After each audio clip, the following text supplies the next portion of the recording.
Hi everyone, my name is Erika. I am the student ministry pastor here at Rainier View and one of our teaching pastors here as well. Growing up, I was a real nightmare whenever people would be coming over, especially if my friends were coming over. About 15 minutes before the arrival time, I would be stationed on this couch in my parents' living room right in front of these windows that you could see all the way down to the end of the street from. I would just sit there and I would stare out the window. Now, it was entirely rooted in anxiety. I was so afraid that they wouldn't show up, or if I didn't greet them the right way that they wanted to be greeted, they would already have a bad time. So it was not a healthy thing by any means, but I would just be full of so much anticipation and ready for these people to show up that I would just sit there and stare and wait.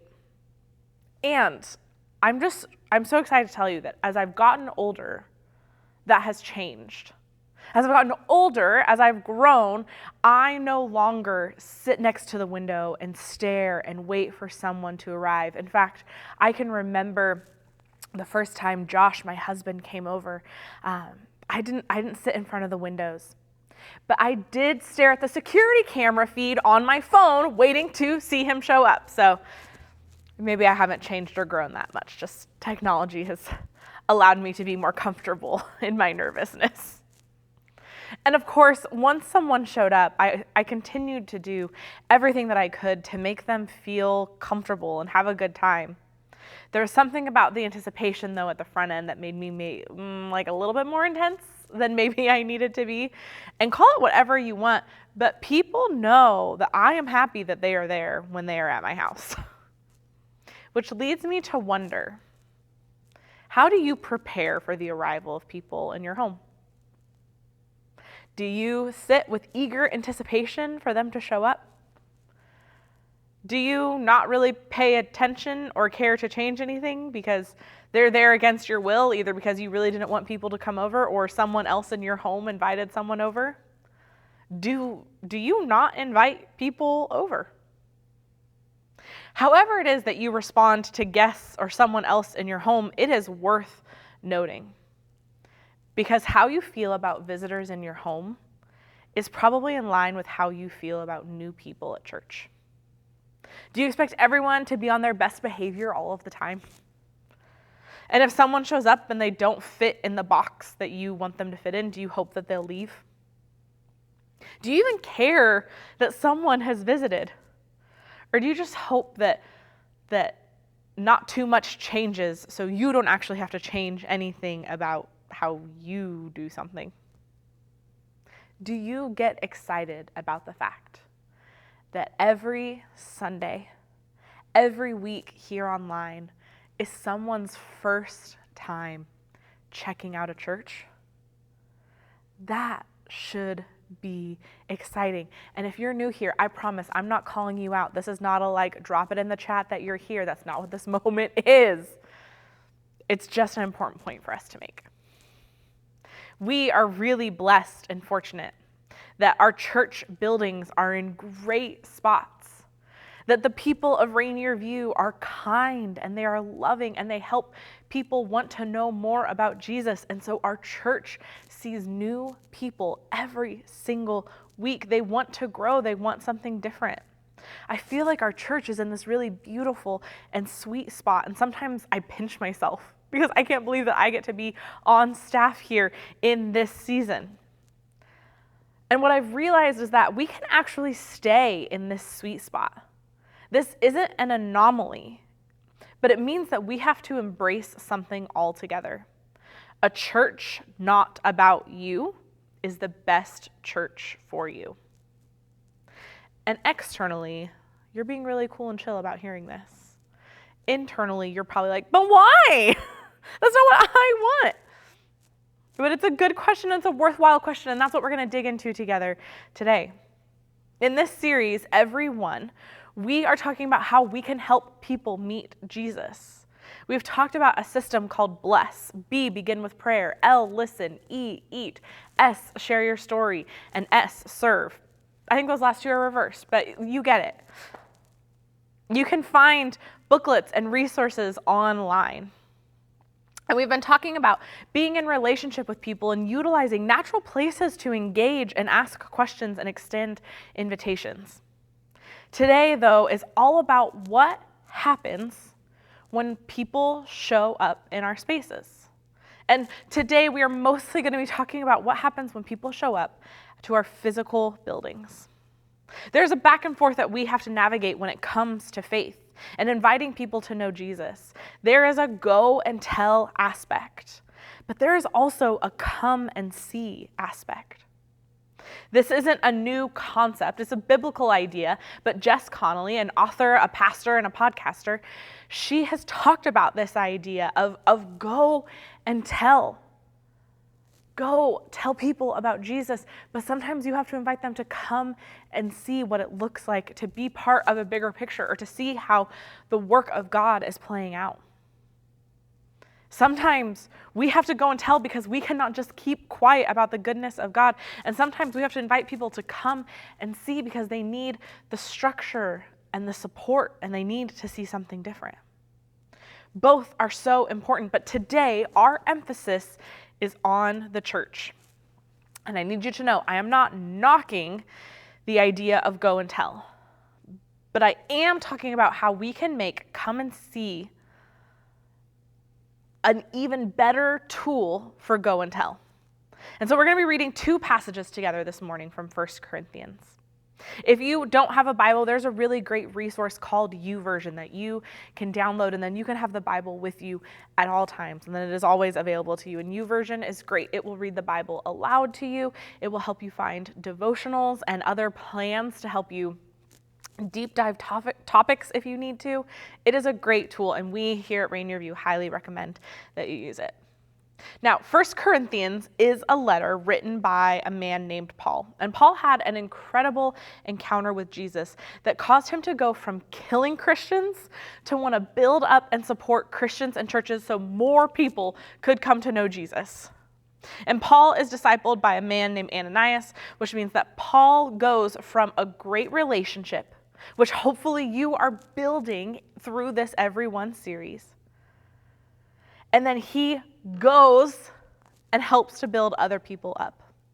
It is a classic go and tell, come and see combo that we would hope for everybody here.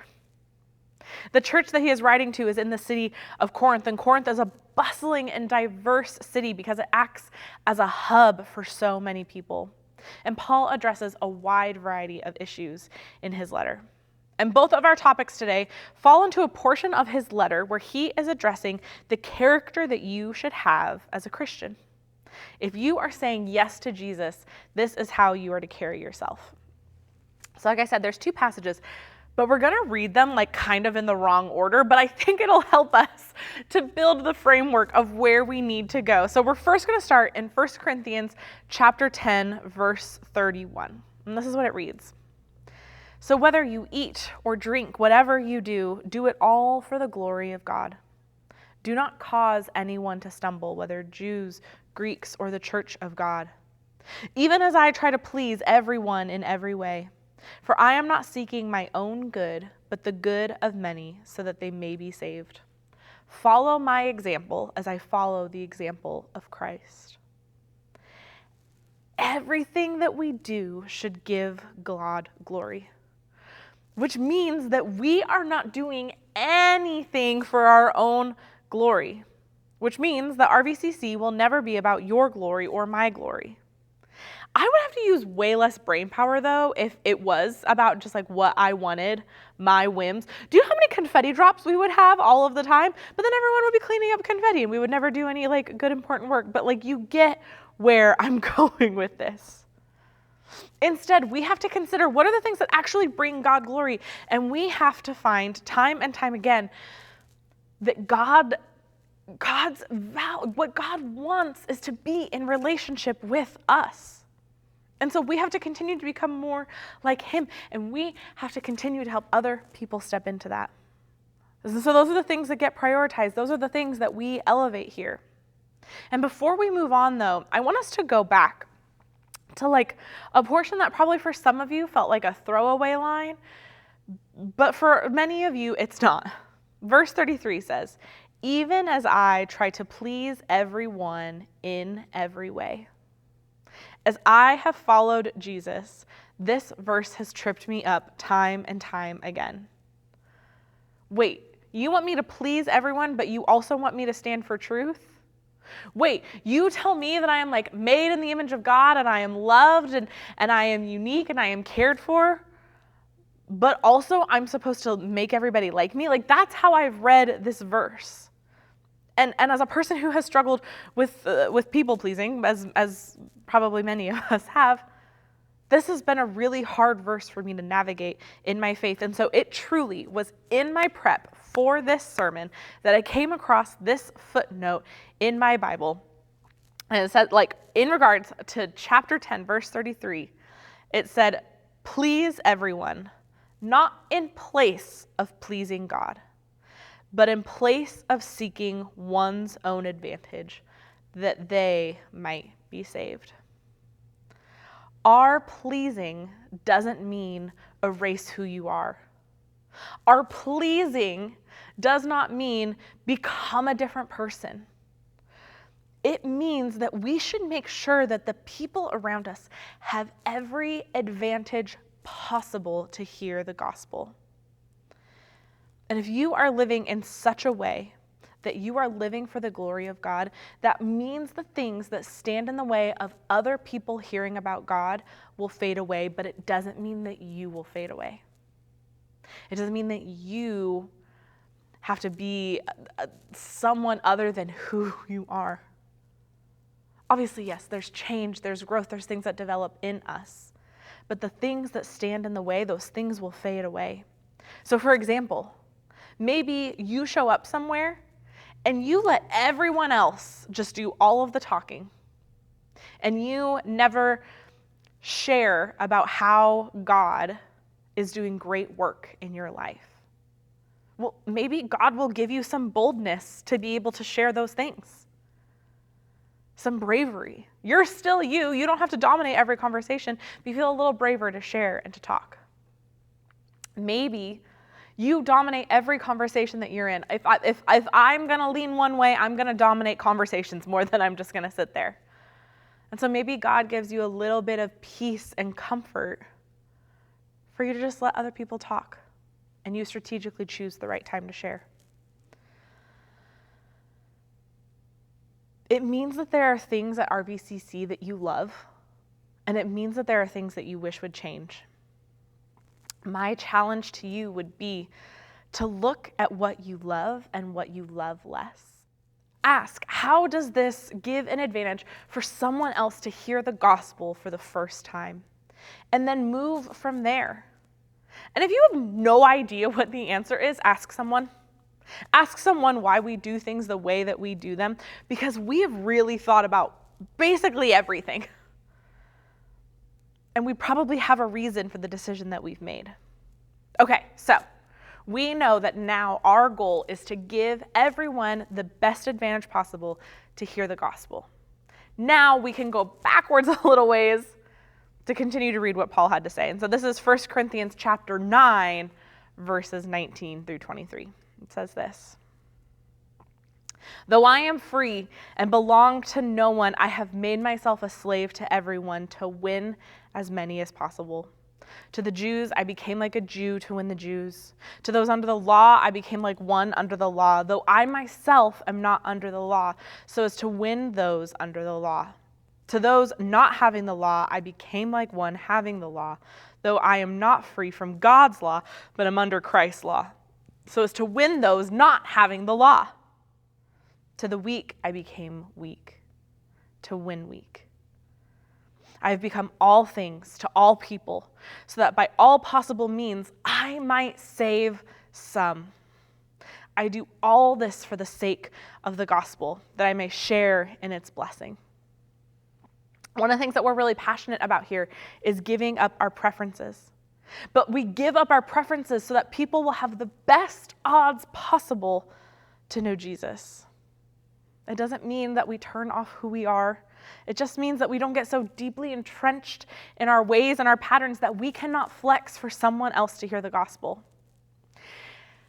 And I think it probably is really easy for you to sit there and think like, that's really easy for you to say, Erika. You work there. You get to decide how things go.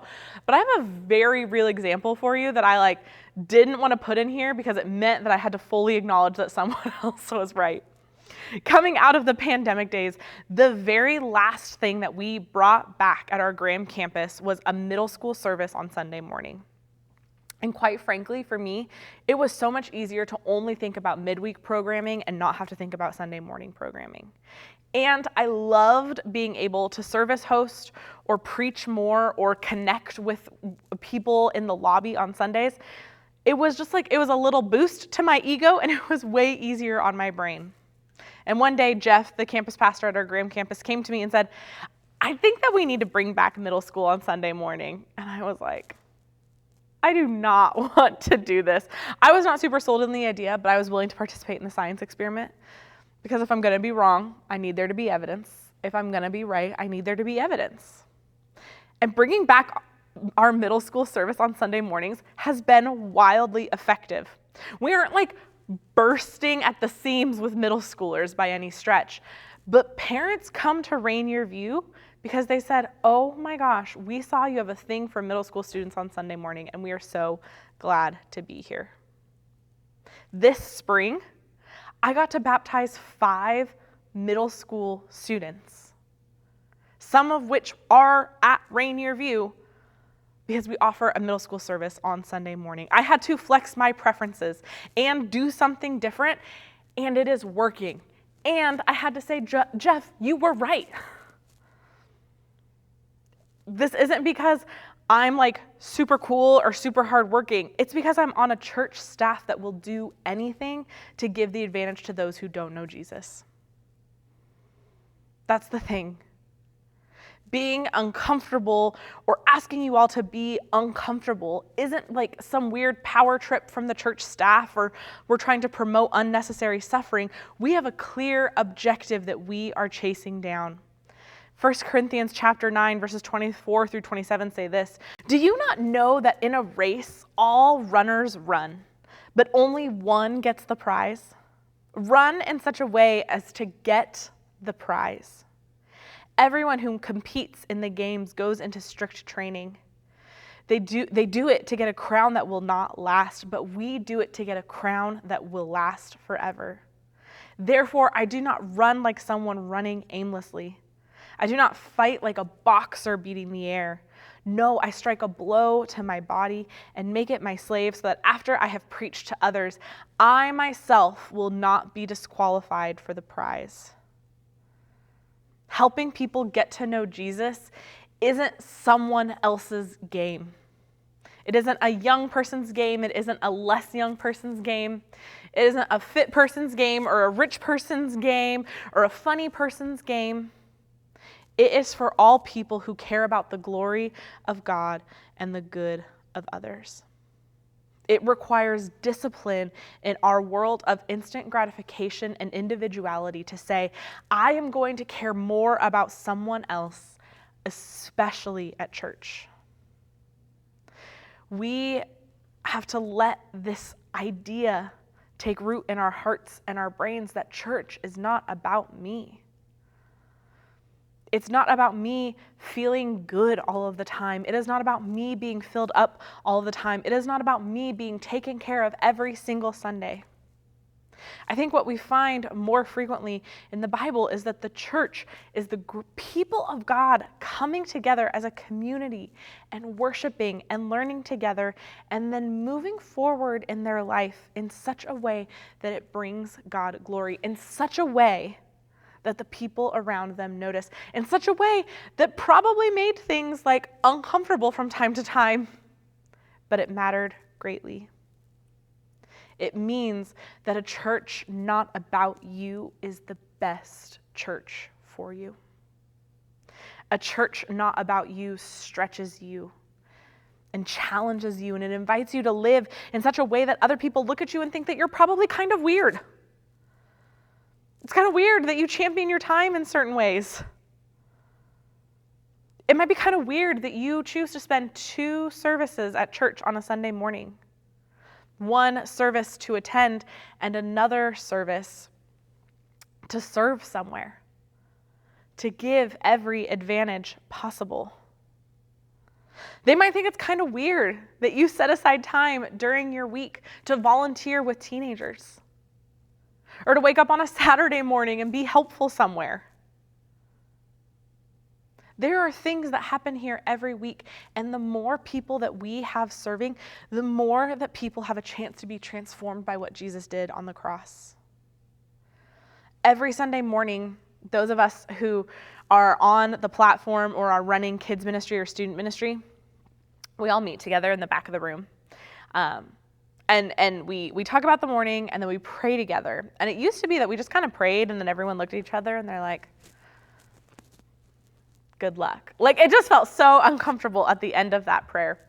And so I started doing this thing where we would pray, and I would look up and I would look at people and I would say, it is going to be a great morning, everybody.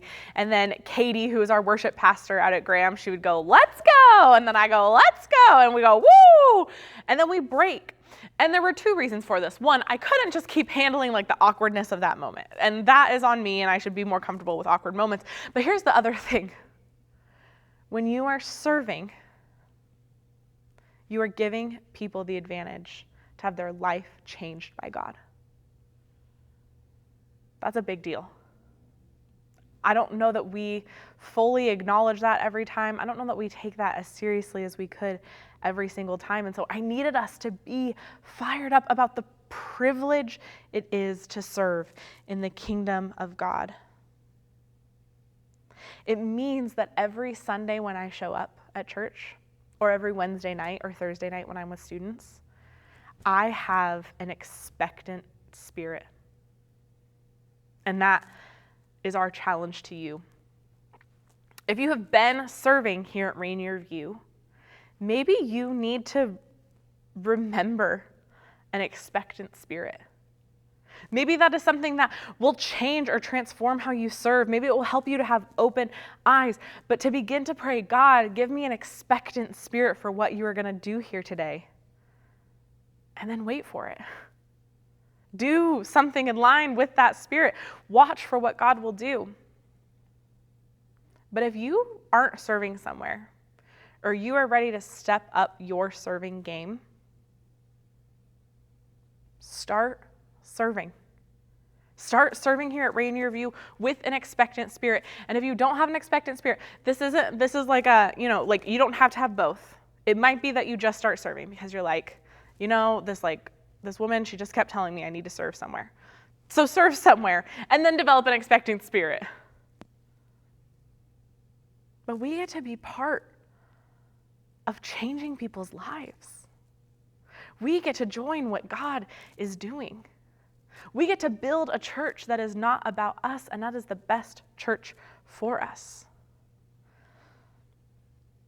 It is the difference. Having an expectant spirit is the difference between holding a door open and not talking to the people who are walking in on Sunday, or excitedly greeting them and getting to know their name and answering any questions that they might have.